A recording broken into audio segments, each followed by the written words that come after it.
যেই শবে মেরাজ সম্পর্কে এত আলোচনা, এত বয়ান, এত বক্তৃতা বাংলাদেশের ভিতরে বিভিন্ন আলোচক বিভিন্ন ভাবে বাড়ায় কমায় বিভিন্ন ভাবে রজব মাসের এই যেই শবে মেরাজের ঘটনা মানুষের সামনে উল্লেখ করে রে বান্দা, কিন্তু ভালো করে মনে রাখা লাগবে, কোরআন থেকে যদি কোনো কথা বলা হয়, হাদিস থেকে যদি কোনো কথা বলা হয়, তাহলে বিন্দু পরিমাণে কথা বাড়ানো যাবে না, আবার কমানো যাবে না। একেবারে সঠিক ইতিহাস, সঠিক ঘটনা, সঠিক সত্যই বলা লাগবে। আল্লাহ রাব্বুল আলামিন আপনার আমার পয়গম্বর প্রিয় হাবিব তাকে সম্মানিত করেছেন, এত পরিমাণে দাম দিয়েছেন, এত পরিমাণে মর্যাদা বৃদ্ধি করে দিয়েছেন। সাহাবায়ে কেরামদের ভেতরে হযরত আনাস ইবনে মালিক রাদিয়াল্লাহু আনহু জানায় দেন, আল্লাহ রাসূল সাল্লাল্লাহু আলাইহি ওয়াসাল্লাম একদিন হঠাৎ করে ঘুমিয়ে আছেন, ঘুম থেকে জাগ্রত হয়ে পয়গম্বর অটোমেটিকলি একটু হাসতেছেন। সাহাবায়ে কেরাম জিজ্ঞাসা করলো, পয়গম্বর আপনি কেন হাসতেছেন? পয়গম্বর জানায় দেন, ও সাহাবায়ে কেরাম, আমি হাসার কারণ হলো আমার উপরে একটা সূরা নাজিল হয়েছে, যে সূরাটা তোমরা শুনলে আমি বলবো। সাহাবায়ে কেরাম বলে, হ্যাঁ পয়গম্বর আপনি বলেন। পয়গম্বর এমত অবস্থার ভিতরে সূরা পাঠ করা শুরু করে দিলেন, বিসমিল্লাহির রহমানির রহিম, ইন্না আ'তাইনাকাল কাউসার ফাসাল্লি লিরাব্বিকা ওয়ানহার ইন্না শানিআকা হুয়াল আবতার। চিল্লায়ে পড়েন আল্লাহু আকবার। আল্লাহ রাব্বুল আলামিন জানায় দেন, এই সূরা যখন পয়গম্বরের উপরে নাজিল করলেন, পয়গম্বর এবার সাহাবায়ে কেরামদেরকে বললেন, ও সাহাবায়ে কেরাম, কাউসার মানে কি তোমরা জানোনি? বলে, না পয়গম্বর আমি জানি না, আমরা কেউ বলতে পারি না। কাউসার মানে কি? এইটা আল্লাহ এবং আল্লাহর রাসূল দুইজন সুন্দরভাবে জানে, আমরা কেউ বলতে পারি না। পয়গম্বর জানায় দিলেন, ও সাহাবায়ে কেরাম, কাউসার হলো জান্নাতের ভেতরে একটা নদী, যেই নদীর ভিতরে এত সম্মানিত, এত দামি একটা পানি, এই পানি যদি কোনো আল্লাহর বান্দা একবার পান করে, তার 50,000 বছর আর কখনো পানি পিপাসা লাগবে না। আল্লাহ রাব্বুল আলামিন জানায় দেন, ইন্না আ'তাইনাকাল কাউসার, ও পয়গম্বর আপনাকে আমি কাউসার দান করালাম, ফাসাল্লি লিরাব্বিকা ওয়ানহার, আপনার নামাজ, আপনার কুরবানি একমাত্র আল্লাহর জন্যই হবে। এরপর আল্লাহ রাব্বুল আলামিন বললেন, ইন্না শানিআকা হুয়াল আবতার। আল্লাহ রাব্বুল আলামিন পয়গম্বরের এই কথা বলার কারণ হলো, পয়গম্বরকে বললেন, ও পয়গম্বর, পয়গম্বর যখন মক্কার ভেতরে, পয়গম্বরের যখন নিজের সন্তানগুলো দুনিয়া থেকে বিদায় নিয়ে নেয়, এমত অবস্থার ভেতরে বেঈমানরা পয়গম্বরকে বলে, ও মুহাম্মদ, তোমার সন্তান আল্লাহ পাক দিয়েছেন, তারাও তো দুনিয়া থেকে বিদায় নিয়ে চলে যাইতেছে, এমন একটা সময় চলে আসবে তুমি মুহাম্মাদের নাম নেওয়ার মতো মানুষ এই পৃথিবীর ভিতরে আর কেউ থাকবে না, থাকবে না। এমত অবস্থার ভেতরে আল্লাহ পাক পয়গম্বরকে জানায় দেন, ও পয়গম্বর, ইন্না শানিআকা হুয়াল আবতার, আপনাকে যারা আবতার বলতেছে, আপনাকে যারা নিঃসন্তান বলতেছে, আপনাকে যারা নির্বংশ বলতেছে, আপনার নাম নেওয়ার মতো মানুষ থাকবে না, এই কথা যে আবু জাহেল বলল, আপনি পয়গম্বরের নাম নেওয়ার মতো মানুষের গোটা পৃথিবীর ভিতরে অভাব হবে না। ওই আবু জাহেলদের নাম নেওয়ার মতোই মানুষ কেউ দুনিয়াতে থাকবে না। আপনার আমার পয়গম্বরের নাম নেওয়ার মতো মানুষ এই গোটা পৃথিবীর ভিতরে আছে না নাই? আরো জোরে বলেন। ও ময়মনসির মানুষ, আপনার আমার পয়গম্বরের নাম নেওয়ার মতো গোটা পৃথিবীতে মানুষের কোনো অভাব নাই, কিন্তু আবু জাহেলের নাম নেওয়ার মতো কিন্তু পৃথিবীতে একজনও পাওয়া যায় না। এমনকি বেঈমানেরা আবু জাহেলের নাম কিন্তু মুখে উচ্চারণ করতে চায় না। এই যে আমার আল্লাহ পাক আপনার আমার পয়গম্বরকে কাউসার দান করলেন, ইন্না আ'তাইনাকাল কাউসার। আল্লাহ রব্বুল আলামিন যে কাউসার দান করলেন, এই কাউসারও কিন্তু আল্লাহ রব্বুল আলামিন আপনার আমার পয়গম্বরকে স্বচক্ষে দেখাইছেন। বললে কেমনে দেখাইছেন? আল্লাহ রব্বুল আলামিন মিরাজের রাত্রে, মিরাজের সফরে নিয়ে যে দেখাইছেন, আল্লাহ রব্বুল আলামিন আপনার আমার পয়গম্বরকে দীর্ঘ পথ পাড়ি দিয়ে আল্লাহ রব্বুল আলামিন মিরাজে নিয়ে যে পয়গম্বরের সাথে সাক্ষাৎ করেছেন, দেখা সাক্ষাৎ করেছেন। মিরাজের ঘটনা বান্দা এটা কোনো আমলের বিষয় না।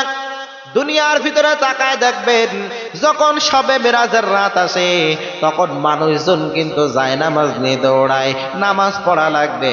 সবে মিরাজের 12 রাকাত নামাজ, 14 রাকাত নামাজ, 16 রাকাত নামাজ, 18 রাকাত নামাজ, 21 রাকাত নামাজ আমাদের পড়ায় লাগবে। এরকম কালচার সমাজের ভিতরে আছে না নাই? আরো জোরে বলেন। সারা বছর নামাজের খোঁজ নাই, সারা বছর রোজার খোঁজ নাই, সারা বছর ইবাদত বন্দিগির খোঁজ নাই, কিন্তু সবে মিরাজের রাত যখন চলে আসে সারা বছরের নামাজ মনে হয় একবারে আদায় করে দেয়। এমন মানুষ আপনাদের অঞ্চলে আছে না? 5 ওয়াক্ত নামাজের ধারা ধারে না, আল্লাহর ইবাদত বন্দিগি করার ধার ধারে না, কিন্তু যখন এই মিরাজের রাত চলে আসে, সবে কদরের রাত, সবে মিরাজের রাত্রে, লাইলাতুন নিসফি বিন শাবান, এই সমস্ত বরকতময় রাত্রে তারা নামাজ পড়ার জন্য পাগল হয়ে যায়। ও আল্লাহর বান্দারা, সবে মিরাজের মূলত কোনো নির্দিষ্ট কোনো আমল নাই, সবে মিরাজের রাত্রে নির্দিষ্ট কোনো নামাজও নাই। নিজেদের মন গড়া 2 রাকাত, 4 রাকাত, 6 রাকাত, 8 রাকাত, 12 রাকাত, 16 রাকাত, 18 রাকাত, 20 রাকাত, এরকম মন গড়া আমল আপনারা করতে পারেন না। বরঞ্চ সবে মিরাজ হলো এটা পালন করার কিছু না, আমল করার কিছু না, বরঞ্চ সবে মিরাজ আমাদের পরিপূর্ণ বিশ্বাস করার বিষয়। এই সবে মিরাজকে অনেক মানুষ আগে বিশ্বাস করতো না। আজ থেকে 150 বছর আগে মানুষ এটা বিশ্বাস করতে চাইতো না। কারণ একটা রাত্রের ভিতরে আল্লাহ রব্বুল আলামিন আপনার আমার পয়গম্বরকে মসজিদুল হারাম থেকে মসজিদ আকসার ভিতরে নিয়ে গেলেন। এরকম আজীব ঘটনা দুনিয়ার ভিতরে মানুষ একসময় বিশ্বাস করতে চাইতো না। কেমনে সম্ভব হয়ে গেল একেবারে অল্প সময়ের ভেতরে? পয়গম্বর কি আমার আল্লাহ কেমনে মিরাজের রাত্রে সফর করাইলেন, কেমনে দুনিয়া থেকে আসমানে উঠাই নিয়ে গেলেন, আবার আসমান থেকে দুনিয়াতে বাড়াই দিলেন। এই ঘটনা কিন্তু বিন্দু পরিমাণে আজ থেকে 150 বছর আগে মানুষ বিশ্বাস করতো না, কিন্তু এখন বিশ্বাস এইটা মানুষ করে। ভালো করে একটু চিন্তা বেকার করে দেখেন, আজ থেকে 50-60 বছর আগে দুনিয়ার ভিতরে কোনো বিমান বা রকেটের আবিষ্কার হয়েছিল নি? আরো জোরে বলেন, হয়েছিল? আজ থেকে 50-60 বছর আগে কি কোনো বিমান বা হেলিকপ্টার আপনারা দেখছেন? 100 বছর আগে দেখছেন? আপনার বাপ দাদা যারা ছিল তারা দেখেছে? আচ্ছা, ওই সময় মানুষ হজ করতে যাইতো কিনা? আজ থেকে 100 বছর আগে যাইতো কিনা? আজ থেকে 60-70 বছর আগে যাইতো কিনা হজ করতে? যাইতো। আচ্ছা, ওই সময় কিসে যাইতো? বিমানে না রকেটে? কিসে যাইতো? হেঁটে যাইতো, ঘোড়ার গাড়িতে যাইতো, ঠিক না? উটের উপরে সওয়ার হয়ে যাইতো। আচ্ছা, ওই সময় বাংলাদেশ থেকে হজ করতে যেতে কত ঘন্টা লাগবে? কত ঘন্টা লাগতো? বলেন যে হুজুর ঘন্টা না, কয় মাস লাগতো তাই বলেন, ঠিক না? তো এরকম মাসের পর মাস সময় লেগে যাইতো না হজ করতে যাইতে? আচ্ছা, আজ থেকে 100 বছর আগে যদি আপনি বলতেন যে এমন একটা সময় আসবে যেই সময় আমরা 4 থেকে 5 ঘন্টার ভিতরে হজ করতে যাব, ওই সময় যদি আপনি বলতেন, তা আপনারা ধরে মানুষ মারবে না? বলবে কি রে, আমরা যাই 1-1.5 মাস লেগে যাই, আর 4-5 ঘন্টায় কেমনে যাবে হজ করতে? মানুষজন বলবে কিনা এই কথা? কিন্তু মানুষজন এখন 4-5 ঘন্টায় বাংলাদেশ থেকে হজ করতে যাচ্ছে কিনা? আরো জোরে বলেন, যাচ্ছে কিনা? যাচ্ছে। তাহলে মিরাজের এই ঘটনাও ঠিক এমন। মিরাজের ঘটনা আজ থেকে 150 বছর আগে মানুষকে বললে মানুষেরা বিশ্বাস করতো না। মানুষ চিন্তাধারা করতো এটা কেমনি সম্ভব? এই দুনিয়া থেকে আল্লাহ রাব্বুল আলামিন দুনিয়ার সফরটাই তো কষ্ট হয়ে যায়। এক রাত্রের ভিতরে মসজিদুল হারাম থেকে মসজিদে আকসা, আবার মসজিদে আকসা থেকে আবার মসজিদে হারাম, এটা কেমনে সম্ভব? কেমনে সম্ভব? মানুষ এটা বিশ্বাস করা কষ্টকর ছিল। কিন্তু আল্লাহ রাব্বুল আলামিন পবিত্র কালামুল্লাহ মসজিদের ভিতরে আয়াত নাযিল করে জানায় দেন, সুবহানাল্লাযী আসরা বিআবদিহি লাইলাম মিনাল মাসজিদিল হারাম ইলাল মাসজিদিল আকসাল্লাযী বারাকনা হাওলাহু লিনুরিয়াহু মিন আয়াতিনা।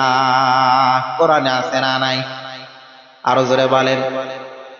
আল্লাহ রাব্বুল আলামিন সূরা বানী ইসরাঈলের 1 নম্বর আয়াতের ভিতরে জানায় দেন, সুবহানাল্লাযী আসরা বিআবদিহি লাইলাম মিনাল মাসজিদিল হারাম, আমি পুতই পবিত্র রব, যেই রব তার বন্ধু প্রিয় হাবিব পয়গম্বরকে মসজিদে হারাম থেকে মসজিদে আকসা পর্যন্ত সফর করাইলেন, সুন্দরভাবে এক রাত্রের একটা অংশের ভিতরে ভ্রমণ করাইলেন, সফর করাইলেন রে বান্দা। তাফসীর ইবনে কাসিরের ভিতরে আল্লামা ইবনে কাসির রাহমাতুল্লাহ আলাইহি জানায় দেন, যখন এই আয়াত নাযিল হয়ে গেল, যখন আল্লাহ রাব্বুল আলামিনের পক্ষ থেকে আদেশ হয়ে গেল পরিপূর্ণ, আল্লাহ রাব্বুল আলামিন জিবরিল আমিন এবং মিকাইল আলাইহিস সালাতু ওয়াস সালাম দুইজন ফেরেশতাকে ডাক দিয়ে জানায় দেয়, ও জিবরিল আমিন ও মিকাইল আলাইহিস সালাতু ওয়াস সালাম, যাও আমার প্রিয় হাবিব পয়গম্বরের কাছে দৌড়াও, আমার প্রিয় হাবিব পয়গম্বরকে দ্রুত মসজিদে হারাম থেকে মসজিদে আকসায় সফর করো, ভ্রমণ করাও। এরপরে তাকে প্রথম আসমান, দ্বিতীয় আসমান, তৃতীয় আসমান, চতুর্থ আসমান, পঞ্চম আসমান, ষষ্ঠ আসমান, সপ্তম আসমান ভেদ করে পরিপূর্ণ সিদরাতুল মুনতাহায় নিয়ে আসবা। আমি রব, আমি মালিক, আমার প্রিয় হাবিবের সাথে মোলাকাত করব।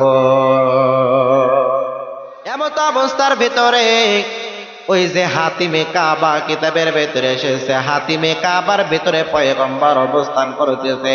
এমত অবস্থার ভিতরে আসমান থেকে জিবরিল আমিন এবং মিকাইল আলাইহিস সালাতু ওয়াস সালাম পয়গম্বরের সামনে এসে হাজির হয়ে গেলেন। পয়গম্বরের সামনে হাজির হওয়ার পর পয়গম্বর তার সিনাটা চিরে ফেললেন, পয়গম্বরের সিনাটা একেবারে চিরে ফেললেন, যাকে বলা হয় শাক্কুস সদর বলা হয়, যাকে আপনারা বলেন, অনেকেই বলতে পারেন যে সিনা চাক করলেন পয়গম্বরের, বা অনেকে অনেক ধরনের কথা বলতে পারেন। পয়গম্বরের সিনা চাক করা হইল। কিতাবের ভিতরে মুফাসসিরিনে কেরাম জানায় দেন, তাফসীরের ভিতরে কেউ বলেছেন 3 বার, কেউ বলেছেন 4 বার নবীজির সিনা চাক করা হয়েছে। জিবরিল আমিন এসে পয়গম্বরের সিনাটা একেবারে ফেড়ে ফেললেন। পয়গম্বরের ভিতর থেকে যত হৃৎপিণ্ড আছে, ভিতরে যা কিছু আছে, এগুলো পরিপূর্ণ বাহির করলেন। এবং 2টা পেয়ালা রয়েছে, 2টা পাত্র রয়েছে, যে পাত্রের ভিতরে জমজমের পানি রয়েছে। কিতাবের ভিতরে এসেছে এই 2টা পাত্র ছিল স্বর্ণের। কিসের? আরো জোরে বলেন। যে 2টা পাত্র ছিল স্বর্ণের, ওই স্বর্ণের পাত্রের ভিতরে নবীজির হৃৎপিণ্ড, নবীজির শরীরের ভিতরে, দেহের ভিতরে যে কলিজা আছে, এগুলো বের করে পরিপূর্ণ জমজমের পানি দ্বারা ধুলেন জিবরিল আমিন এবং মিকাইল আলাইহিস সালাতু ওয়াস সালাম। সুন্দর করে ধৌত করিয়া করিয়া, মার্জিত করিয়া করিয়া করিয়া আবার সব কিছু নবীজির কলিজার ভিতরে পরিপূর্ণ ঢুকায় দিলেন। এরকম সিনা চাক নবীজির জীবনে কেউ বলেছে 2 বার, কেউ বলেছে 3 বার, কেউ বলেছে 4 বার। নবীজির জীবনে এরকম সিনা চাক করা হয়েছে 4 বার। কিতাবের ভিতরে এমন বর্ণনা পাওয়া যায়, আল্লাহ রাসূল সাল্লাল্লাহু আলাইহি ওয়াসাল্লাম যখন ছোট্টবেলায়, একেবারে ছোট্ট বয়স, মাত্র বয়স 5 থেকে 4 বছর, এমত অবস্থার ভিতরে পয়গম্বর তার দুধ বোনের সাথে একবার খেলাধুলা করতেছে। এমত অবস্থার ভিতরে হঠাৎ করে দেখা গেল 2 জন মানুষ সাদা কাপড় পরিহিত এসে পয়গম্বরকে শোয়ায়ে দিলেন, পয়গম্বরকে মাটিতে চিৎ করে শোয়ায়ে দিলেন এবং তারা বুকটা ছিঁড়ে ফেলতেছে। এই জিনিসটা দেখার সাথে সাথে ওই তার দুধ বোন তার মা হালিমাতুস সাদিয়ার কাছে যাওয়ার পর মা হালিমাকে ডাক দি বলে, মা আমার প্রিয় ভাইকে কারা যেন এসে তার বুকটা ছিঁড়ে ফেলতেছে, ও মা দ্রুত তুমি চলো। এমত অবস্থার ভিতরে মা হালিমাতুস সাদিয়া দৌড়ায় দৌড়ে চলে আসলো, দেখলো পয়গম্বরের চেহারা একটু মনোবলীর মতো, একটু মন খারাপ অবস্থায়। পয়গম্বরে তোমার কি হয়েছে? বলে, আমি কিছু বলতে পারি না। অথচ পয়গম্বরের সিনা চাক করা হইল, তার একেবারে কলিজা হৃৎপিণ্ডগুলো ধৌত করে করে আবার পরিপূর্ণ ভিতরে ঢোকাই দেওয়া হলো, আবার পরিপূর্ণ সেলাই করে দিল। কিন্তু বিন্দু পরিমাণে মানুষ তেমন বুঝতে পারে না এই কুদরত একজনের। জোরে বলেন তিনি কে? কাদেরে কুদরত দারি বর কামাল, আংতা রব্বি আংতা হাসবি জুল জালাল, তুহে কাদের জলিলুল্লাহ জাহাদার, বহর হালে তুহি মেরা নিগাহদার। তাহলে পয়গম্বর আরবে সাল্লাল্লাহু আলাইহি ওয়াসাল্লাম তার সিনাটা পরিপূর্ণ চাক করা হইল, তার পরিপূর্ণ হৃৎপিণ্ড বের করে সুন্দরভাবে জমজম কূপের পানি দিয়ে ধৌত করে আবার এই সিনার জায়গায় সিনা দিয়ে দিল। এই কথাটা মানুষ আগে বিশ্বাস করতো না। আজ থেকে 50 বছর আগে মানুষ চিন্তা ভাবনা করতো একটা মানুষের শরীর যদি ফাড়া হয়, বুক যদি ফেড়ে ফেলা হয়, তাহলে এ আবার জীবিত থাকে কেমনে? মানুষ এটা মনে করতো কি করতো না? কিন্তু এখন ডাক্তাররা মানুষের সিনা চাক, ডাক্তাররা মানুষের এই বুক ফাড়ে কি ফাড়ে না? আরো জোরে বলেন। ডাক্তাররা মানুষের বুক ফেড়ে ফেলে, এরপরে হার্টের ভিতরে রিং পরায় দেয়, ওই মানুষ আবার দেখা যায় আগের মতো সুস্থ মানুষের মতো ঘোরাফেরা করে কি করে না? তাহলে আজ থেকে 50 বছর আগে, 100 বছর আগে মানুষ এটা বিশ্বাস করতে চাইতো না, কিন্তু এখন মানুষ এইটা পরিপূর্ণ বিশ্বাস করতেছে। তাহলে আপনার আমার পয়গম্বরের জীবনে কয়বার সিনা চাক করা হইল? আরো জোরে বলেন। 4 বার সিনা চাক করা হইল। একবার হলো ছোট্টবেলায় তার সিনাটা পরে বন্য চাক করা হইল, তার একেবারে হৃৎপিণ্ড বের করে জমজম কূপের পানি দ্বারা ধৌত করা হইল। এখন আপনাদের প্রশ্ন, হুজুর নবীজির জমজমের কূপের পানি দ্বারা কি কারণে তার হৃৎপিণ্ড তার কলিজাটা ধৌত করা হইল? এর 1 নাম্বার জবাব হলো, পয়গম্বর আরবি সাল্লাল্লাহু আলাইহি ওয়াসাল্লাম ছোট্টবেলায় আল্লাহ পাক তার ভিতরে থেকে ছোট্ট মানুষের যে খাসলাত বদ অভ্যাস কিছু থাকে কি থাকে না? ছোট্টবেলায় বাচ্চাদের ভিতরে কিছু বদ অভ্যাস থাকে, কিছু খাসলাত থাকে। এই বদ অভ্যাস, এই খাসলাতটা পরিপূর্ণ আল্লাহ রাব্বুল আলামিন জমজমের কূপের পানি দ্বারা ধৌত করার মাধ্যমে এই খাসলাতগুলো পরিবর্তন করে দিয়েছেন, যার কারণে ছোট্টবেলায় সমস্ত বাচ্চাগুলো খেলা করে, সমস্ত বাচ্চাগুলো অনর্থক কোনো কাজের ভিতরে লিপ্ত হয়, কিন্তু আপনার আমার প্রিয় হবে বিন্দু পরিমাণে খেলাধুলার ভিতরে সময় অপচয় করে না। আপনার আমার পয়গম্বর বিন্দু পরিমাণে তারা সময় সে অপচয় করে না, কারোর সাথে খারাপ আচরণ, বাজে আচরণ বিন্দু পরিমাণে সে করে না রে বান্দা। এরপরে দ্বিতীয়বার পয়গম্বরের যখন সিনা চাক করা হইল, পয়গম্বরের বয়স যখন একটু যৌবনকাল ফিরে আসলো, এমত অবস্থার ভেতরে আবার সিনা চাক করা হইল। তার কারণ হলো মানুষ যখন যুবক হয়, মানুষের যৌবন যখন একটু বাড়ে, তখন মানুষ কিন্তু অনেক গুনার দিকে আকৃষ্ট হয় কি হয় না? আরো জোরে বলেন। ও আমার ময়মনসিংহের যুবক ভাইয়েরা, আপনাদের সন্তান ও বৃদ্ধ বাবাজি, আপনাদের সন্তানের যখন একটু যৌবন বেড়ে যায়, বয়স যখন 17, 18, 19, 20, 22 হয়ে যায়, এমত অবস্থায় তারা বিভিন্ন লাইনে গুনার দিকে ধাবিত হয়ে যায়, তাদের অনেক গুনাহের ভেতরে লিপ্ত হওয়ার ইচ্ছা হয়ে যায়। কিন্তু এই ইচ্ছাটা আমার আল্লাহ পাক দ্বিতীয়বার সিনা চাক করার মাধ্যমে নবীজির থেকে উঠায় নিয়েছে। এরপরে তৃতীয়বার যখন সিনা চাক করা হয়, আপনার আমার প্রিয় হাবিব পয়গম্বর তাকে নবুয়ত দেওয়ার আগ মুহূর্তে তার উপরে কোরআনের আয়াত নাজিল করার আগ মুহূর্তে তার সিনা এবারে তৃতীয়বারের মতো চাক করা হয়, তার কলিজাটা একেবারে বুকটা ফেড়ে কলিজাটা আবার জমজম কূপের পানি দ্বারা ধৌত করা হয়। এই তৃতীয়বার তার কলিজাটা জমজম কূপের পানির দ্বারা ধৌত করার কারণ হলো আল্লাহ রব্বুল আলামিনের কালামুল্লাহ মাজিদের আয়াতগুলো যে নাজিল হইবে, এই নাজিল তো আল্লাহ পাক যেমন তেমন জায়গায় করতে পারে না। এই কোরআনের আয়াত যার তার উপরে নাজিল করলে সেই ভার সহ্য করতে পারবে না, যার কারণে পয়গম্বরের ভিতরে সেই শক্তি যেন হয়ে যায়, পয়গম্বরের ভিতরে সেই পাওয়ার যেন আল্লাহ দিয়ে দেয়। মূলত তার তৃতীয়বার সিনা চাক করার মাধ্যমে এটা করে দিল। এরপরে আল্লাহ পাক পয়গম্বরের উপরে আয়াত নাজিল করত, পয়গম্বর এই ভারটা পরিপূর্ণ সহ্য করতে পারত রে বান্দা। চতুর্থবার আবার পয়গম্বরের সিনা চাক করা হয়ে গেল।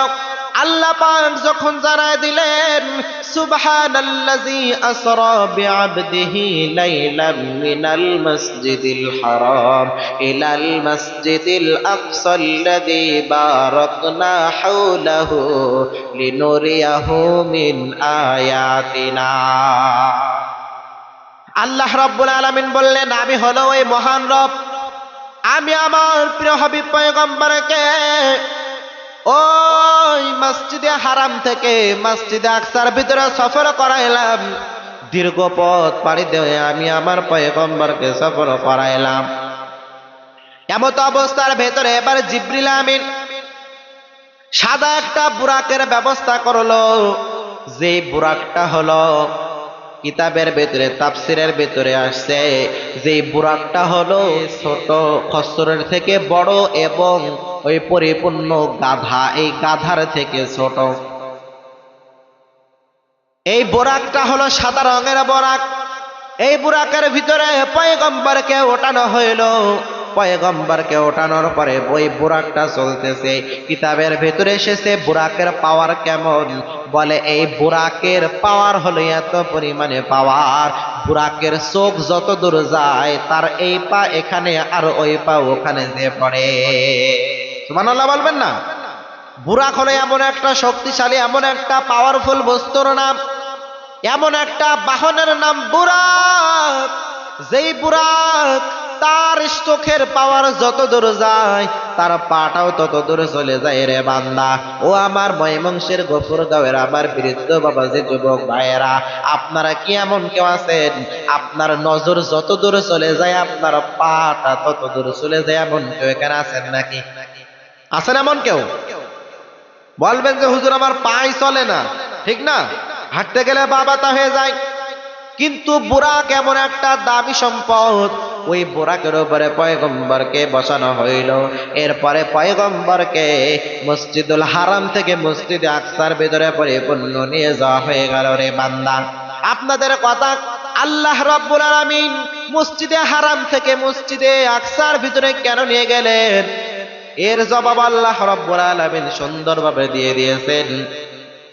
আল্লাহ রাব্বুল আলামিন বলেন, সুবহানাল্লাযী আসরা বিআবদিহি লাইলাম মিনাল মাসজিদিল হারাম ইলাল মাসজিদিল আকসাল্লাযী বারাকনা হাওলাহু লিনুরিয়াহু মিন আয়াতিনা ইন্নাহু হুয়াস সামিউল বাসীর। চিল্লায়ে পড়েন আল্লাহু আকবার। আল্লাহ রাব্বুল আলামিন জানায় দেন, আমি মসজিদে হারাম থেকে মসজিদে আকসার ভেতরে নেওয়ার কারণ হলো আল্লাযী বারাকনা হাওলাহু লিনুরিয়াহু মিন আয়াতিনা। আমি পরিপূর্ণ মসজিদে আকসার চতুর্পাশে একেবারে বরকত দিয়ে আমি পরিপূর্ণ বরকতপূর্ণ করে দিলাম আমার পয়গম্বরের জন্য। আপনারা মসজিদে আকসার ছবি অনেকে দেখেছেন, ভিডিও ফুটেজের ভিতরে দেখেছেন। শুধু যতটুক মসজিদ ততটুক বরকতময় করেছে বিষয়টা এমন না, বরংস মসজিদে আকসার চতুর্পাশ দিয়ে বড় প্রাচীর দিয়ে ঘেরা আছে না নাই? যুবক ভাইরা, আপনারা ছবির ভিতরে দেখছেন, অনেক ভিডিও ফুটেজের ভিতরে আপনারা দেখছেন মসজিদে আকসার চতুর্পাশ দিয়ে পিলার দিয়ে কিন্তু সুন্দরভাবে বাউন্ডারি দেওয়া আছে। আল্লাহ পাক মূলত এটাই সুন্দরভাবে মানুষকে জানাই দিতে চেয়েছেন, ও দুনিয়ার মানুষেরা, আমার নবীজির বরকতে, নবীজির সম্মানের জন্য গোটা একেবারে বাইতুল আকসা, মসজিদে আকসা আমি বরকতপূর্ণ করে দিলাম। এবার বুরাকের ভিতরে সরায় সরায় পয়গম্বর এক এক ওই মসজিদ আকসার কাছে নিয়ে যায়। মসজিদ আকসার কাছে নিয়ে যাওয়ার পর জিবরিল আমিন পয়গম্বরকে ডাক দিয়ে জানায় দেন, ও পয়গম্বর, এখানে আপনাকে নামা লাগবে। পয়গম্বর যখন বুরাক থেকে নেমে গেল, এমত অবস্থার ভিতরে পয়গম্বর বুরাক থেকে নেমে বুরাকটা ওই মসজিদে আকসার পাশেই খুঁটির ভিতরে বেঁধে ফেললো। পয়গম্বর জানায় দেন, আমি যে এই খুঁটির ভিতরে আমার বুরাকটা আমি বেঁধেছিলাম, সমস্ত নবী রাসূলরা যারা এই মসজিদে আকসায় আসতো, তারা তাদের ঘোড়া, তারা তাদের উটগুলো এই জায়গায় বাঁধত। এই জায়গায় বেঁধে বেঁধে পয়গম্বর এবার পরিপূর্ণ মসজিদে আকসার ভিতরে রওনা করলেন। মসজিদে আকসার ভিতরে যাওয়ার পর পয়গম্বর আকসার ভিতরে দেখতে পায় গোটা পৃথিবীর ভিতরে আল্লাহ রাব্বুল আলামিন যত নবী এবং যত রাসূলদেরকে পাঠাইছেন, আমার নবীজির সম্মানের জন্য, নবীজির মর্যাদার জন্য সমস্ত নবী রাসূলদেরকে মসজিদে আকসার ভিতরে স্বাগতম দেওয়ার জন্য পরিপূর্ণ হাজির আমার আল্লাহ করে দিয়েছে। দুনিয়ার ভিতরে তাকায় দেখবেন, কোন এমপি সাহেব, কোন মন্ত্রী সাহেব যদি আপনার এলাকায় আসতে চায়, আপনি যদি ওই এমপি এবং মন্ত্রী সাহেবকে মহব্বত করেন, তাহলে আপনার আর ঘুম খাওয়া কিন্তু তখন থাকে না। দুনিয়ার সমস্ত মানুষদেরকে, এলাকার সমস্ত মানুষদেরকে আপনি বলতে থাকেন, আগামীকালকে আমাদের মন্ত্রী সাহেব আসবে, আগামীকালকে আমাদের এমপি সাহেব আসবে আমাদের গ্রামের অমুক জায়গায়। যদি কোনো জায়গায় কাজ কাম না থাকে, তাহলে বাড়িতে থাকলে একটু উপস্থিত হয়ে যাইবি। এমপি সাহেবের সম্মানের জন্য মানুষজন এক জায়গায় হয় কি হয় না? আরো জোরে বলেন। মন্ত্রী সাহেবের সম্মানের জন্য মানুষজন এক জায়গায় হয়ে যায়। মন্ত্রী সাহেব আসবে, এমপি সাহেব আসবে, তার সম্মান জানানোর জন্য, তাকে স্বাগতম জানানোর জন্য হাজার হাজার মানুষের ব্যবস্থা করা হয় রে বান্দা। ও আল্লাহর বান্দারা, ঠিক আপনার আমার পয়গম্বরের সম্মানের জন্য, ইজ্জতের জন্য সমস্ত নবী রাসূলদেরকে আমার আল্লাহ পাক মসজিদে আকসার ভিতরে হাজির করে দিলেন। আতিনা ফি দারে দুনিয়া না হাসান, আতিনা ফি দারে উকবানা হাসান, ইয়া গিয়াসাল মুস্তাগীসিন আহদিনা লুফতিখার বিল উলুমি ওয়াল গিনা, হর গরিদে নেক তু তৈয়ার হায়, जो न मांगे उच्चे तू बेजार है। তাহলে আপনার আমার পয়গম্বরের সম্মান কম না বেশি? আরো জোরে বলেন, আরো জোরে বলেন। আপনার আমার পয়গম্বরের সম্মান অনেক বেশি। ওই পয়গম্বর সাল্লাল্লাহু আলাইহি ওয়াসাল্লাম তিনি যখন মসজিদে আকসার ভেতরে প্রবেশ করলেন, সমস্ত নবী রাসূল এবার মসজিদে আকসার ভেতরে সকলে তো উপস্থিত হয়ে গিয়েছে। এমত অবস্থার ভেতরে আল্লাহর পক্ষ থেকে আদেশ চলে আসলো, পয়গম্বর মসজিদে আকসার ভেতরে 2 রাকাত নামাজ আদায় করা লাগবে। কয় রাকাত? আরো জোরে বলেন। 2 রাকাত নামাজ আদায় করা লাগবে। এই 2 রাকাত নামাজের ইমামতি কে করবে? জিবরিল আমিন পয়গম্বরের হাত মুবারক ধরে ধরে সুন্দরভাবে সামনে বাড়ায় দিলেন। ও পয়গম্বর, আজকে এই 1,24,000 নবী রাসূলরা হবে আপনার পিছনে মুসল্লি, আর আপনি হবেন তাদের ইমাম। আপনি আজকে ইমামতি করবেন, আপনি আজকে নামাজ পড়াবেন।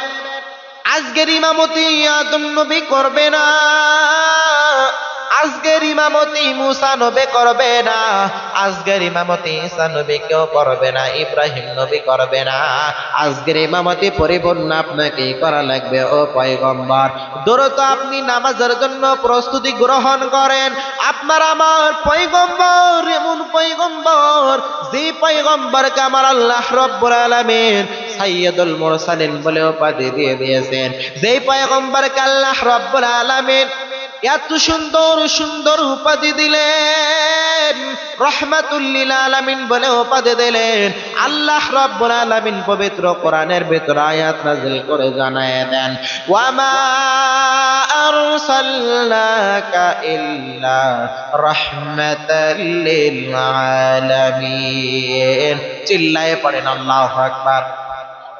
আল্লাহ রাব্বুল আলামিন জানায় দেন, পয়গম্বর আমি আপনাকে গোটা পৃথিবীর জন্য রহমত স্বরূপ পাঠাইলাম, গোটা পৃথিবীর জন্য আপনাকে আমি আল্লাহ পাক মডেল স্বরূপ পাঠিয়ে দিলাম ও পয়গম্বর। শুধু এখানে আল্লাহ রাব্বুল আলামিন ক্ষান্ত হন নাই, আল্লাহ রাব্বুল আলামিন আরো বিভিন্ন জায়গায় নবীজির সম্মান সুন্দরভাবে বর্ণনা করেছেন। আল্লাহ রাব্বুল আলামিনের প্রিয় হাবিব পয়গম্বর জানায় দেন, ক্বালা রাসূলুল্লাহ সাল্লাল্লাহু আলাইহি ওয়া আলিহি ওয়াসাল্লাম, ক্বালা ইযা কানা ইয়াউমাল কিয়ামাতি কুনতু ইমামান নাবিয়িনা ওয়া খাতিবাহুম ওয়া সাইবা শাফাআতিহিম গায়রা ফাকরিন। পয়গম্বর জানায় দেন, আমি পয়গম্বর এমন একজন নবী, আমি পয়গম্বর এমন একজন পয়গম্বর, ক্বালা ইযা কানা ইয়াউমাল কিয়ামাতি কুনতু ইমামান নাবিয়িনা ওয়া খাতিবাহুম। আমি নবী হলো সমস্ত নবীদের ইমাম, আমি নবী হলো সমস্ত নবীদের সরদার, আমি হলো সমস্ত নবীদের রাহবার। পয়গম্বর বলেন, লা ফাকরিন, বিন্দু পরিমাণে আমি পয়গম্বর এটা অহংকারী করে বলতেছি না, আমি নিজেকে গর্ব মনে করতেছি না, সমস্ত নবীদের সরদার আমি পয়গম্বর, এমন কি আমি পয়গম্বরের শাফাত ব্যতীত অন্য অন্য নবীরা পর্যন্ত জান্নাতে যেতে পারবে না। এমন একজন পয়গম্বর, তিনি মসজিদে নববীর ভিতরে এত সুন্দরভাবে সাহাবায়ে কেরামদেরকে বয়ান করে করে করে করে সুন্দরভাবে বোঝাইতেন, রে বান্দা, মসজিদুল হারাম থেকে মসজিদে আকসার ভিতরে যাওয়ার পর পয়গম্বর 2 রাকাত নামাজ আদায় করলেন, 2 রাকাত নামাজের ইমামতি করলেন আপনার আমার পয়গম্বর। নামাজ শেষ হয়ে যাওয়ার পর জিবরিল আমিন ডাক দিয়ে জানায় দেন, ও পয়গম্বর দ্রুত বোরাকে ওঠেন, আপনাকে এবার অনেক লম্বা সফরে যাওয়া লাগবে। এই জায়গায় হলো দুনিয়ার সফরে শেষে এবার আসমানের সফরে যাওয়া লাগবে। পয়গম্বরকে এবার বোরাকায় উঠাইলেন, জিবরিল আমিন সাথে আছেন। পয়গম্বরকে এবার বোরাকে ওঠানোর পর এখান থেকে এবার ধীরে ধীরে ধীরে ধীরে ধীরে ধীরে উপরে যাইতে যাইতে যাইতে যাইতে এবার প্রথম আসমানের ভিতরে নিয়ে যাওয়া হইল। প্রথম আসমানের ভেতরে নিয়ে যাওয়ার পর প্রথম আসমান অনেক দূর, প্রায় 500 বছরের রাস্তা। ওই জায়গা থেকে আবার প্রথম আসমানটা 500 বছরের এরকম পুরো, আবার ওই জায়গা থেকে দ্বিতীয় আসমান আবার 500 বছরের রাস্তা। এরকম দীর্ঘ পথ বুরাকের মাধ্যমে এত অল্প সময়ের ভেতরে চলে গেলেন। প্রথম আসমানের ভেতরে যাওয়ার পর দেখে প্রথম আসমানের ভেতরে দরওয়াজা লাগানো রয়েছে। জিবরিল আমিন যাওয়ার পর জিবরিল আমিন সালাম দিয়ে দিল। এমত অবস্থার ভেতরে জিবরিল আমিনের সাথে ভিতর থেকে কথোপকথন হইতেছে। জিবরিল আমিনকে জানানো হলো, ও জিবরিল আমিন তোমার সাথে কে? বলে, আমার সাথে হযরত মুহাম্মদ মুস্তাফা সাল্লাল্লাহু আলাইহি ওয়াসাল্লাম। ভিতর থেকে আওয়াজ আসলো, তার সফর কি শুরু হয়ে গেছে নি? বলে, হ্যাঁ তার সফর শুরু হয়ে গেছে। এরপরে পয়গম্বর সুন্দরভাবে প্রথম আসমানের ভিতরে প্রবেশ করলেন। প্রথম আসমানের ভিতরে যাওয়ার পর পয়গম্বর দেখতে পেলেন এই জায়গায় আদম আলাইহিস সালাতু ওয়াস সালাম উপস্থিত। পয়গম্বরকে সুস্বাগতম জানালেন, পয়গম্বরকে এত সুন্দরভাবে রিসিভ করে নিলেন। পয়গম্বর এবার এই জায়গা থেকে জিবরিল আমিনের মাধ্যমে আবার বুরাকের যাইতে যাইতে যাইতে যাইতে আবার দ্বিতীয় আসমানে চলে গেলেন। দ্বিতীয় আসমানের সামনে যাওয়ার পর আবার জিবরিল আমিন সালাম দিয়ে দিল। সালামের উত্তর দেওয়ার পরে জানা বলে, উপর থেকে আওয়াজ আসে, দ্বিতীয় আসমান থেকে আওয়াজ আসে, তোমার সাথে কে? বলে আমার সাথে হযরত মুহাম্মদ মুস্তাফা সাল্লাল্লাহু আলাইহি ওয়াসাল্লাম। বলে তার সফর কি শুরু হয়ে গেছে? বলে হ্যাঁ শুরু হয়ে গেছে। এমত অবস্থার ভিতরে পয়গম্বর দ্বিতীয় আসমানের ভিতরে প্রবেশ করলেন। দ্বিতীয় আসমানের ভিতরে যাওয়ার পর দেখে ইয়াহইয়া আলাইহিস সালাতু ওয়াসসালাম আর ঈসা আলাইহিস সালাতু ওয়াসসালাম, তাদের সাথে আমার পয়গম্বরের মোলাকাত হয়ে গেল।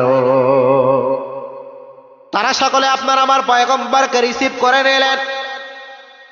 এরপরে পয়গম্বর যখন তৃতীয় আসমানে চলে গেলেন, পূর্বের ন্যায় তৃতীয় আসমানে যাওয়ার পর পয়গম্বর এবার তৃতীয় আসমানের ভিতরে প্রবেশ করলেন।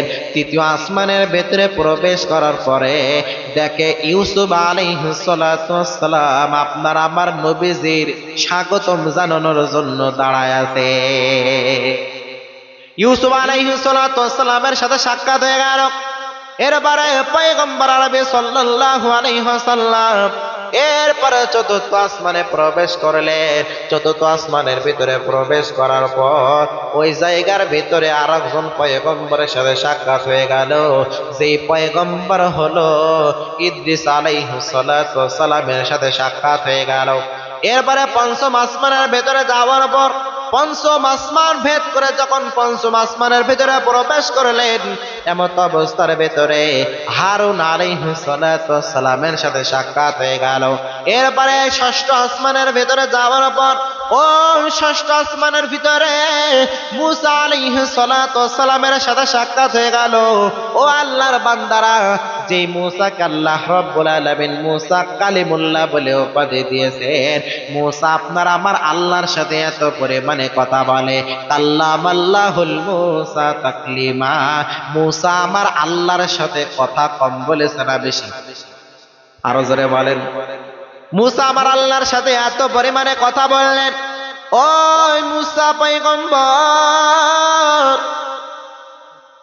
তার পরিপূর্ণ উপাধিটাই দিয়ে দিল কাল্লামাল্লাহুল মুসা তাকলিমা, মুসাকে আল্লাহ রাব্বুল আলামিন পরিপূর্ণ কালিমুল্লাহ উপাধি দিয়ে দিল। এরপরে যখন সপ্তম আসমানের ভেতরে চলে গেল, সপ্তম আসমানের ভেতরে যে আরেকজন পয়গম্বরের সাথে সাক্ষাৎ হয়ে গেল, মিল্লাতা আবিকুম ইব্রাহিম হুয়া সাম্মাকুমুল মুসলিমিন। চিল্লায়ে পড়েন আল্লাহু আকবার। সপ্তম আসমানের ভিতরে যাওয়ার পর পরিপূর্ণ ইব্রাহিম আলাইহিস সালাতু ওয়াসসালামের সাথে সাক্ষাৎ হয়ে গেল।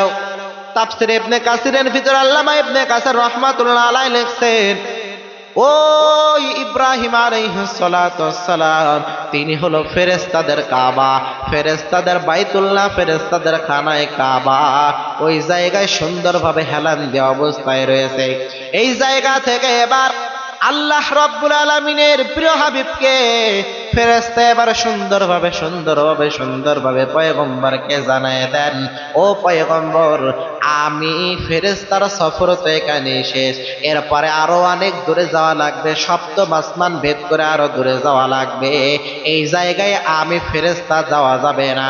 এরপরে বুরাকের মাধ্যমে আল্লাহ রাব্বুল আলামিন পরিপূর্ণ সপ্তম আসমান থেকে এবার আরো অনেক দূরে নিয়ে যাইতে অনেক দূরে পরিপূর্ণ আল্লাহ রাব্বুল আলামিন নিয়ে গেলেন ইনদা সিদরাতুল মুনতাহা। সিদরাতুল মুনতাহার ভিতর আল্লাহ রাব্বুল আলামিন পরিপূর্ণ নিয়ে গেলেন। ইনদা সিদরাতুল মুনতাহা, সিদরাতুল মুনতাহার ভিতরে নিয়ে যাওয়ার পর আপনার আমার পয়গম্বরের সাথে আল্লাহ রাব্বুল আলামিনের সরাসরি মোলাকাত হয়ে গেল, সাক্ষাৎ হয়ে গেল। সুবহানাল্লাহ বলবেন না? সরাসরি মোলাকাত হয়ে গেল, সাক্ষাৎ হয়ে গেল। কিতাবের ভিতরে আসছে কেমন মোলাকাত আর কেমন সাক্ষাৎ। বলে মনে মনে কোনো দেখা বা মনে মনে কোনো মোলাকাত বিষয়টা এমন না, বরঞ্চ আমার আল্লাহর সামনে আমার নবীজি দাঁড়ানো, আমার নবীজি পরিপূর্ণ হাজির, এরকম সশরীরে সামনাসামনি আমার আল্লাহর সাথে পয়গম্বরের মোলাকাত হয়ে গেছে। পয়গম্বর আরবি সাল্লাল্লাহু আলাইহি ওয়াসাল্লাম তাকে আল্লাহ রাব্বুল আলামিন জান্নাত দেখাইলেন। জান্নাত এমন একটা দামি জায়গা, ওই জান্নাত আল্লাহ রাব্বুল আলামিন দেখাইলেন। জান্নাতের ভিতরে যে হাউজে কাউসার, এই হাউজে কাউসার আল্লাহ রাব্বুল আলামিন সুন্দরভাবে তাকে দেখাইলেন। হাউজে কাউসার এমন একটা দামি পানি, পয়গম্বর আরবি সাল্লাল্লাহু আলাইহি ওয়াসাল্লাম জিবরিল আমিনকে জিজ্ঞাসা করলেন, ও জিবরিল আমিন, এই হাউজে কাউসার কি এবং কেন, কি জন্য এই হাউজে কাউসার? পয়গম্বরকে জিবরিল আমিন জানায় দেন, ও পয়গম্বর, এই হাউজে কাউসার আপনার জন্যই আল্লাহ তাআলা বরাদ্দ করেছে। সুবহানাল্লাহ বলবেন না? আপনারা কি ব্যাপার বুঝলাম না, কথা বলছেন না কেন? এই হাউজে কাউসার আপনাকে আল্লাহ রাব্বুল আলামিন দান করেছেন। ইন্না আতাইনাকাল কাউসার ফাসাল্লি লিরাব্বিকা ওয়ানহার। আপনার জন্য আল্লাহ রাব্বুল আলামিন কাউসার দান করেছেন। এই হাউজে কাউসার এমন একটা দামি পানি, আপনার উম্মত সহ গোটা পৃথিবীর ভিতরে সমস্ত মানুষগুলো যখন জাহান্নামীদের অন্তর্ভুক্ত হওয়ার আগ মুহূর্তে, জান্নাতের মেহমান হওয়ার আগ মুহূর্তে, যখন পরিপূর্ণ হাসরের ময়দানে ওই আসমানের সূর্য মাথার উপরে চলে আসবে, কেউ বলেছে মাথার 1 বিঘাত উপরে, কেউ বলেছে মাথার 1 হাত উপরে, যখন সূর্যটা চলে আসবে, কঠিন ওই ভয়াবহ অবস্থার ভেতরে মানুষজন যখন পানির তৃষ্ণা একেবারে হাউমাউ করবে, ছটফট ছটফট করবে, এমত অবস্থার ভেতরে আপনি আপনার কোন উম্মতকে এই হাউজে কাউসার যদি একটা গ্লাস আপনি পান করাবেন, তাহলে 500 বছর না, বরঞ্চ 50,000 বছর আর কারুর কখনো পানির পিপাসা লাগবে না। 50,000 বছর কারো না কখনো পানির পিপাসা লাগবে না। এই পানি এমন একটা দামি পানি, এই পানি আল্লাহ রাব্বুল আলামিন একমাত্র আপনাকে দান করেছেন। ও আল্লাহর বান্দারা, তাহলে আপনার আমার প্রিয় হাবিব পয়গম্বরকে আল্লাহ রাব্বুল আলামিন কাউসার দান করেছেন।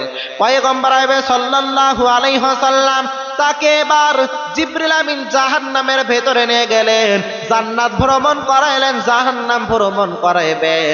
পয়গম্বর জাহান্নামের ভেতরে যাওয়ার পরে দেখতে পেল একদল মানুষ জাহান্নামের ভেতরে, তারা কিছু জানোয়ারের, কিছু পশুর গোশত তারা খাইতেছে, মরা পশুর গোশত খাইতেছে। পয়গম্বর এবার জিবরিল আমিনকে জিজ্ঞাসা করে, আর বলে, ও জিবরিল আমিন, এই যে জাহান্নামের ভেতরে একদল মানুষ মৃত পশুর গোশত খাইতেছে, এরা কারা, এরা কারা? পয়গম্বরকে ডাক দিয়ে জানানো হয়, ও পয়গম্বর, এরা হলো আপনার একদল উম্মত। বলে, কোন দল উম্মত?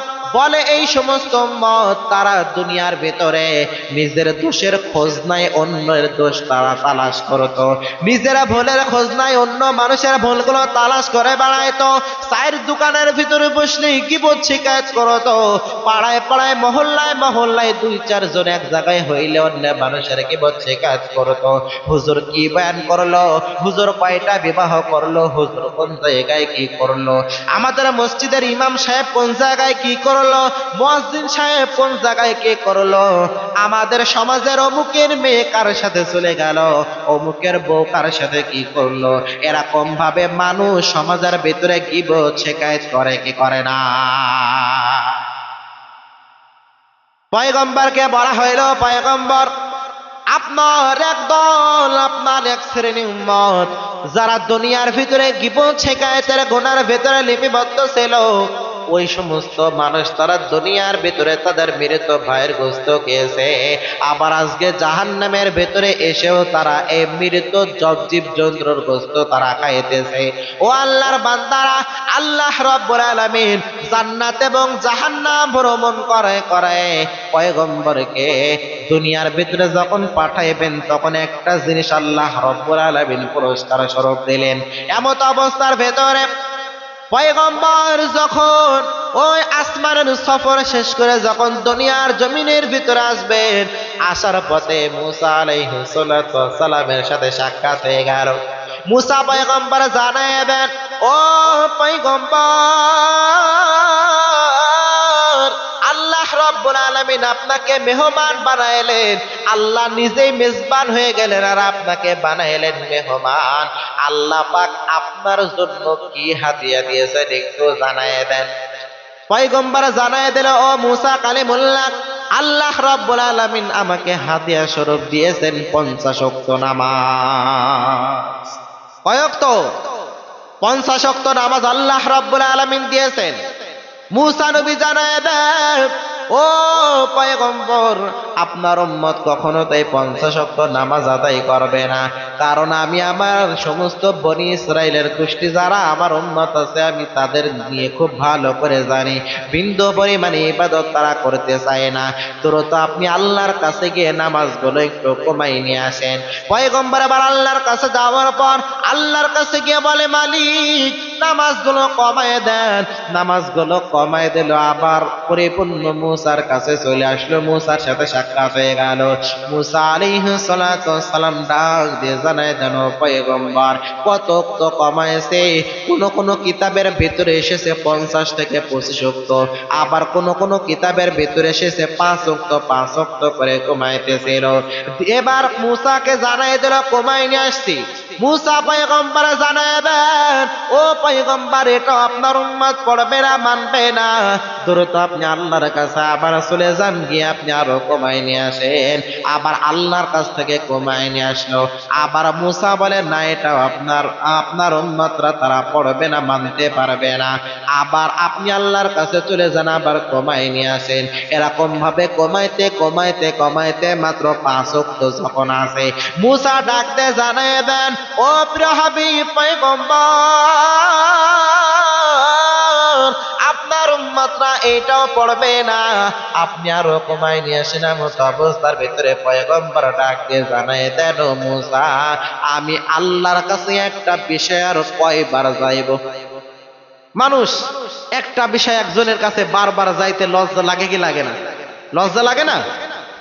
পয়গম্বর ডাক দিয়ে বলে, মুসা আমার আল্লাহর কাছে এবার যাইতে লজ্জা লাগতেছে, আমি কেমনে যাইব আল্লাহর কাছে?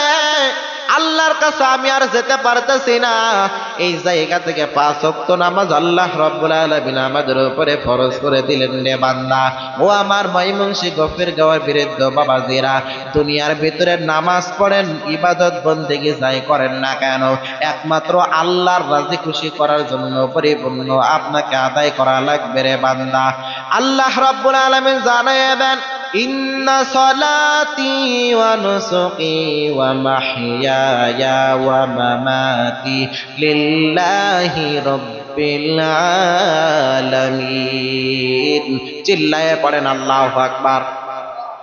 আল্লাহ রাব্বুল আলামিন জানায় দেন, পয়গম্বর আপনি আপনার উম্মতকে জানায় দেন, মানুষের নামাজ, মানুষের রোজা, মানুষের কুরবানি, মানুষের জীবন মরণ সব কিছু যদি হয় তাহলে একজনের জন্য হবে। জোরে বলেন তিনি কে?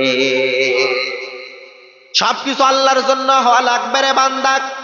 ও ময়মনসিংহের মানুষ, আমার নামাজ হবে আমার আল্লাহর জন্য, আমার রোজা হবে আমার আল্লাহর জন্য, আমার ইবাদত বন্দেগী সব কিছু হবে আমার আল্লাহর জন্য। 5 ওয়াক্ত নামাজ সুন্দরভাবে আদায় করা লাগবে রে বান্দা।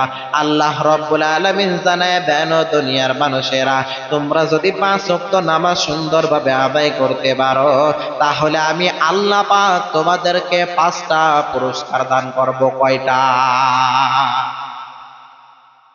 5 ওয়াক্ত নামাজ সুন্দরভাবে আদায় করনেওয়ালা ব্যক্তিকে আল্লাহ রাব্বুল আলামিন 5টা পুরস্কার দেবে। কয়টা? আরো জোরে বলেন। দুনিয়ার ভিতরে দিবেন 2টা আর পরকালে দিবেন 3টা, তাহলে 3 আর 2 মিলে কত হয়? 5টা। এই 5টা পুরস্কারের কথা একটু শুনবেন না ছেড়ে দেব? শুনবেন? 5টা পুরস্কার আল্লাহ রাব্বুল আলামিন দেবেন। দুনিয়ার ভিতরে যে ব্যক্তি 5 ওয়াক্ত নামাজ আদায় করেছে ওই ব্যক্তির দুনিয়ার ভিতর আল্লাহ রাব্বুল আলামিন যে 1 নম্বরে পুরস্কার দেবেন, 1 নম্বরে পুরস্কার হলো আল্লাহ রাব্বুল আলামিন 5 ওয়াক্ত নামাজ আদায় করনেওয়ালার রিজিকের জিম্মাদারি স্বয়ং নিজে নিয়ে নেবে। যে ব্যক্তি 5 ওয়াক্ত নামাজ আদায় করবে তার রিজিক নিয়ে কোনো টেনশন করা লাগবে না। বিন্দু পরিমাণে রিজিক নিয়ে কোনো চিন্তা ভাবনা করা লাগবে না, কারণ 5 ওয়াক্ত নামাজ আদায় করেনেওয়ালা ব্যক্তির রিজিকের দায়িত্ব জিম্মাদারি একজনের, তিনি কে? আরো জোরে বলেন। আল্লাহ পাক পরিপূর্ণ রিজিকের জিম্মাদারি নিয়ে নেবেন। 2 নাম্বার যে পুরস্কার আল্লাহ পাক দুনিয়াতে দেবেন, 2 নাম্বার পুরস্কার হলো যে ব্যক্তি 5 ওয়াক্ত নামাজ দুনিয়ার ভেতরে আদায় করেছে, আল্লাহ রব্বুল আলামিন ওই ব্যক্তিকে ডাক দিয়ে বলেন, যে ব্যক্তি 5 ওয়াক্ত নামাজ আদায় করে তার জন্য দুনিয়াতে 2 নাম্বার পুরস্কার হলো 5 ওয়াক্ত নামাজ আদায় করেনেওয়ালা ব্যক্তি যখন মৃত্যুবরণ করবে তার জবানে আমার আল্লাহ কালিমা জারি করে দিবে। আর যার জবানে মৃত্যুর সময় কালেমা জারি হয়ে যাবে, এই ব্যক্তি জান্নাতি না জাহান্নামী? আরো জোরে বলেন। এই ব্যক্তি জান্নাতি, আর ভেতরে বিন্দু পরিমাণে কোনো সন্দেহ নাই। ও মাইমুংশির মানুষ, 2 নাম্বার পুরস্কার তাহলে বললাম আপনাদের সামনে। এবার পরকালে যে 3টা পুরস্কার দেবেন 5 ওয়াক্ত নামাজ আদায় করেনেওয়ালার, 1 নাম্বার পুরস্কার হলো আল্লাহ রাব্বুল আলামিন দিবেন 5 ওয়াক্ত নামাজ আদায় করেনেওয়ালার বাম হাতে আমল নামা আল্লাহ দেবে না, বরঞ্চ ডান হাতে আমল নামা পরিপূর্ণ দিবে। পরকালে 2 নাম্বার পুরস্কার আল্লাহ রাব্বুল আলামিন দেবেন ওই ফুলসিরাতের ভয়াবহ রাস্তা। আল্লাহ রাব্বুল আলামিন একেবারে আকাশের যে বিজলি চমকায়, দেখছেন কিনা? একেবারে বিজলির ন্যায় ওই ভয়াবহ রাস্তা আমার আল্লাহ পার করে দিবে। 3 নাম্বার পুরস্কার আল্লাহ রাব্বুল আলামিন পরকালে দেবে 5 ওয়াক্ত নামাজ আদায় করেনেওয়ালা ব্যক্তিকে আল্লাহ ডাক দিয়ে বলবি, ও 5 ওয়াক্ত নামাজ আদায় করেনেওয়ালা ব্যক্তি, আজকে বিন্দু পরিমাণে আর কষ্ট করা লাগবে না, বিন্দু পরিমাণে কোনো চিন্তা ভাবনা করা লাগবে না। আজকে আমি আল্লাহ তোমাকে বিনা হিসাবে জান্নাতের মেহমান বানায় দিলাম। কিন্তু দেখেন আমাদের নামাজের খবর নাই। মুয়াজ্জিন সাহেব ফজরের সময় আযান দিয়ে দিছি, আসসালাতু খায়রুম মিনান নাওম। মুয়াজ্জিন সাহেব ফজরের সময় আযান দিয়েছে, ফজরের সময় আপনার ঘুম ভাঙ্গে না রে বান্দা। জোহরের সময় আযান দিয়েছে, জোহরের সময় আপনি মসজিদে যান নাই। আসরের সময় আযান দিয়েছে, হাইয়া আলাস সালাহ হাইয়া আলাল ফালাহ, আপনি মসজিদে যেতে পারেন না। মাগরিবের সময় ডাক দিয়েছে, মাগরিবের সময় আপনি বিন্দু পরিমাণে যেতে পারেন না রে বান্দা। আবার ঈশার সময় ডাক দিয়েছে, তারপরও আমি বিন্দু পরিমাণে আমি যেতে পারি না রে বান্দা। ও আল্লাহর বান্দারা, এই ঘুমের ভিতরে বিপর বিন্দু পরিমাণে থাকা যাবে না। 5 ওয়াক্ত নামাজ আমাদের সময় মতো আদায় করার দরকার আছে না নাই? ঘুমের চেয়ে নামাজ ভালো, আর তুমি ঘুমাইও না। ঠিকমতো পড়িলে নামাজ জান্নাত তোমার ঠিকানা। পশু পাখি কীট পতঙ্গ কেউ ঘুমিয়ে রইল না, মানুষ হইয়া ঘুমিয়ে থাকা ঠিক তো মোদের হবে না। ঘুমের চেয়ে নামাজ ভালো, আর তুমি ঘুমাইও না। ঠিকমতো পড়িলে নামাজ জান্নাত তোমার ঠিকানা। পশু পাখি কীট পতঙ্গ কেউ ঘুমিয়ে রইল না, মানুষ হইয়া ঘুমিয়ে থাকা ঠিক তো মোদের হবে না। রাত পোয়ালো ফজর হলো, ডাকছে মুয়াজ্জিন, ঘুমের চেয়ে নামাজ ভালো, কায়েম করো দিন। ওযু করে কাপড় পরে মসজিদে যাও, আল্লাহ হলেন সবার বড়, তার বড় কেউ নাই। দিনের পরে রাত হয়, রাতের পরে দিন, সব কিছুর মালিক যিনি রব্বুল আলামিন। তাহলে 5 ওয়াক্ত নামাজ আদায় করা লাগবে, নামাজ বিন্দু পরিমাণে কাজা করা যাবে না। আল্লাহ রাব্বুল আলামিন জানায় দেন, ইন্নাস সালাতা তানহা আনিল ফাহশাই ওয়াল মুনকার। দুনিয়ার ভিতরে যে ব্যক্তিরা সুন্দরভাবে নামাজ আদায় করবে, 5 ওয়াক্ত নামাজ সুন্দরভাবে যারা আদায় করবে, তারা দুনিয়ার সমস্ত অনর্থক ফাহিশা কাজ থেকে তারা বিরত থাকবে।